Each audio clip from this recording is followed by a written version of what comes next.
올 시즌 프랑스 거한 파리 생제르맹이 좋은 성적을 냈습니다. 많은 선수들이 좋은 활약을 한 가운데 루이스 엘리케 PSG 감독이 올 시즌 최고의 선수 한 명을 꼽아 눈길을 끌었습니다. 팀의 에이스이자 상징 킬리안 음바페는 아니었습니다. 그는 올 시즌 맹활약을 펼쳤지만 시즌 내내 엘리케 감독과 불화설에 휩싸였습니다. 킬리안 음바페가 이번 시즌을 끝으로 떠난다고 이미 공언한 가운데 이강인 중심의 공격이 충분히 파괴력을 갖췄다는 걸 보여줬습니다. 리그 최종전에서 오른쪽 윙포워드로 선발 출전한 이강인이 맹활약을 펼쳤습니다. 팀 내 비중을 높여주며 팀 공격을 이끄는 역할을 부여받은 이강인은 한 골 1도움으로 자신의 능력을 입증했습니다. 음바페 이후 코어는 나라며 무력 시위를 한 것만 같았는데요. 루이스 엘리케 감독은 이번 시즌 중요한 대목마다 음바페와 잘 어울리는 공격진을 갖추기 위해 고심했는데요.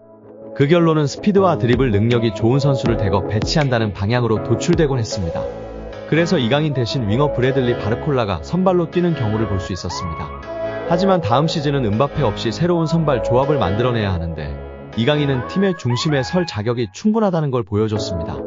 2019 U20 월드컵에 2살 어린 나이에 참가했음에도 불구하고 매 경기 양상을 좌지우지하며 MVP를 수상했던 모습을 프로에서도 재현할 수 있다는 걸 마요르카 시절 보여준 바 있습니다.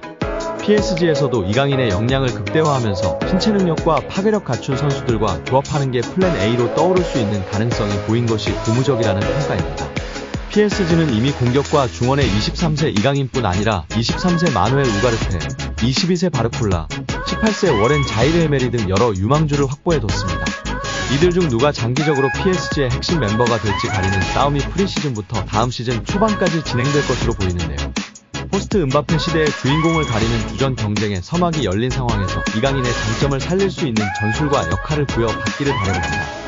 파리 생제르맹이 대표팀 경기에 줄줄이 불려나가는 이강인의 혹사를 우려했습니다. 프랑스 매체 PSG 콸서는 29일 이강인의 대표팀 마라톤은 아직도 끝나지 않았다며 6월 국제축구연맹 피파 북중미 월드컵 예선을 위해 한국 축구대표팀에 또 소집됐다. 한 시즌의 대표팀 경기만 20경기를 치를 수 있다고 걱정했습니다. 매체는 이강인은 파리 생제르맹 첫 시즌 동안 모든 대회에서 36경기를 뛰어오고 5도움을 기록했다. 소속팀에서 2083분을 뛰는 동안 대표팀에서도 18경기 1352분을 소화했다.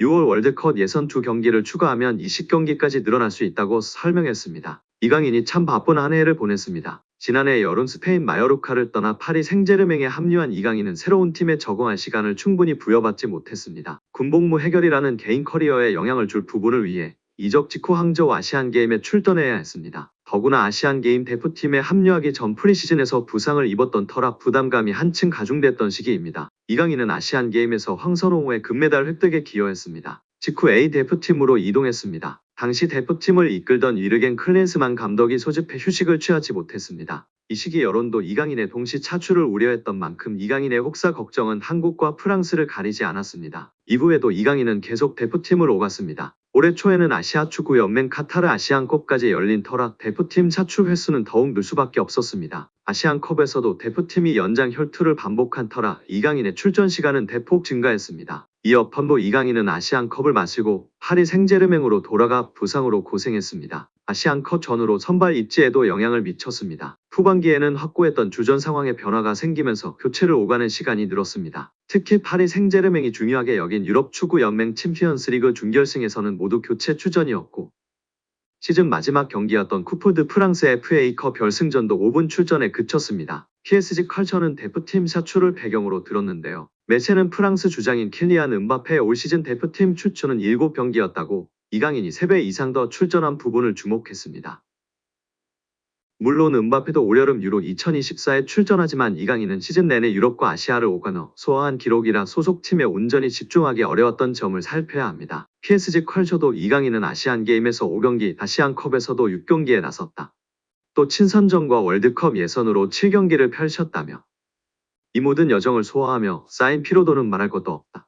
파리 생제르맹에서 보여준 다소 실망스런 첫 시즌을 설명할 부분일까라고 연결했습니다. 이강인은 올 시즌 클럽과 대표팀을 통해 총 54경기에서 3,435분을 뛰었고 11골 10도움을 기록했습니다. 그럼에도 아직 김도훈호 일정이 남아있어 파리 생제르맹은 이강인의 휴가가 6월 초까지 미뤄지는 데 민감한 반응을 보여줬습니다. 올해 아시안게임, 아시안컵이라는 특수성이 있었고 아시아 선수로서 차출로 인한 장거리 비행 등은 당연한 것입니다. 오히려 다행스럽게 금메달을 아시안게임에서 따냈다는 점과 이렇게 차출이 많았음에도 엘리케의 사랑을 받았다는 점이 중요한 것 같습니다.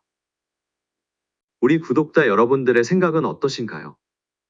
올 시즌 프랑스 거한 파리 생제르맹이 좋은 성적을 냈습니다. 많은 선수들이 좋은 활약을 한 가운데 루이스 엘리케 PSG 감독이 올 시즌 최고의 선수 한 명을 꼽아 눈길을 끌었습니다. 팀의 에이스이자 상징 킬리안 음바페는 아니었습니다. 그는 올 시즌 맹활약을 펼쳤지만 시즌 내내 엘리케 감독과 불화설에 휩싸였습니다. 그리고 음바페는 PSG를 떠납니다. 레알 마드리드로 갈 예정입니다. 때문에 음바페는 엘리케 감독의 후보가 될 수 없었습니다. 엘리케 감독은 음바페를 외면했습니다. 대신 엘리케 감독이 선정한 한 명의 선수는 미드필더 비티에였습니다. 그는 올 시즌 리그에서 28경기에 나서 7골 4도움을 올리는 활약을 펼쳤습니다. 유럽 축구 연맹 챔피언스리그 등을 포함해 총 46경기를 소화했습니다. 이견이 없는 PSG의 중심 미드필더였습니다. 영국의 데일리 메일은 엘리케가 레알 마드리드로 가는 음바페 대신 PSG 최고의 선수로 깜짝 선수를 지목했다.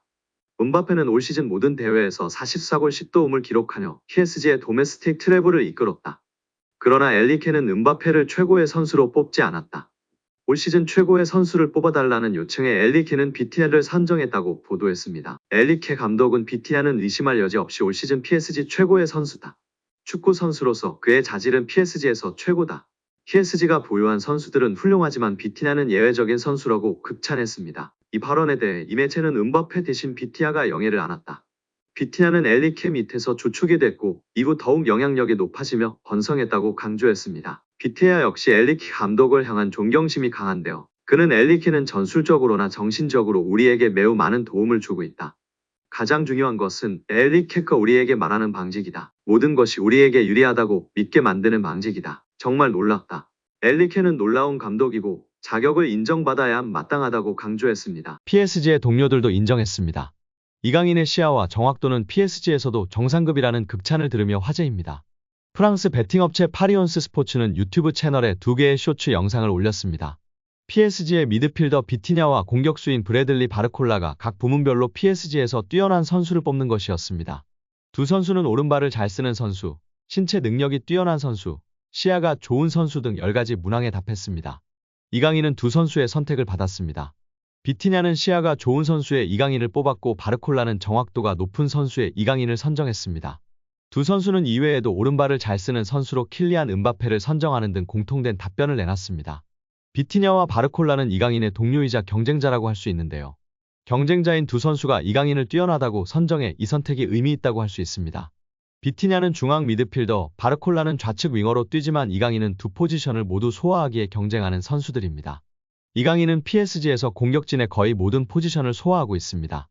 최전방 공격수를 제외하고 중앙 미드필더부터 좌우 윙어까지 모두 뛰고 있습니다. 하무스가 부진할 때에는 최전방 공격수 자리에서 폴스라인으로도 뛰었습니다. 그만큼 멀티플레이어 능력이 뛰어나고 다재다능하다는 것을 알 수 있습니다. PSG의 루이스 엘리케 감독 역시 이강인을 인정했습니다. 엘리케 감독은 이강인의 역할을 정해두지 않으며 그는 멀티플레이어로 뛸 수 있어 활용도가 매우 높다고 말했습니다.